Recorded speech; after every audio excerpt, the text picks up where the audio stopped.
उस 12 सेकंड को छुपाने की, वो 12 सेकंड अब भारत के लोगों में समा चुका है, उसको वो मिटा नहीं सकते। और ये 12 सेकंड उन पर आने वाले दिनों में बहुत भारी पड़ने वाली है। तो बाकी सब चीजें आदरणीय प्रमोद तिवारी जी ने इस वक्त कही है।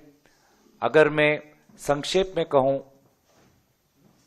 कि लोकसभा चुनाव, इस लोकसभा पार्लियामेंट के प्रारंभ में बहुत सकारात्मक भूमिका से कांग्रेस पार्टी आगे बढ़ी थी कि शीतकालीन सदन के अंदर सारे विषयों पर बातचीत हो। ये बातें हमने बार बार फ्लोर लीडर्स की मीटिंग में की। और मैं तो धन्यवाद करना चाहूंगा आदरणीय खड़गे जी का, आदरणीय राहुल गांधी जी का, कि दोनों ने चिट्ठी के द्वारा दरखास्त की कि लोकसभा और राज्यसभा में 2 दिन की चर्चा हो। इन दोनों नेताओं की दरखास्त के बाद ही संविधान पर 2 दिन की चर्चा हुई, नहीं तो यह भी नहीं होती। और ये 2 दिन की चर्चा होने से ही हमको पता चल गया कि भाजपा में अमित शाह जी के अंदर, आदरणीय नरेंद्र मोदी जी के अंदर बाबा साहब अंबेडकर के प्रति कितनी सम्मान है। जो असलियत है वो बाहर उभर कर निकल गई। अडानी के मामले से वह भागे। मणिपुर को लेकर प्रधानमंत्री मोदी जी ने अपने 2 घंटे के भाषण में कुछ कहा नहीं। सेबी को लेकर आदरणीय निर्मला सीतारामन जी ने सेबी चीफ माधवी बुच को लेकर कुछ बातें की नहीं। और संविधान पर जब चर्चा हो रही थी तो उन्होंने अपनी मानसिकता दर्शाई। जैसे कि आदरणीय प्रमोद तिवारी जी ने कहा, एक फांसीवादी पूरे इस शीतकालीन समय में हमने भी कितने बार धरना प्रदर्शन किया है,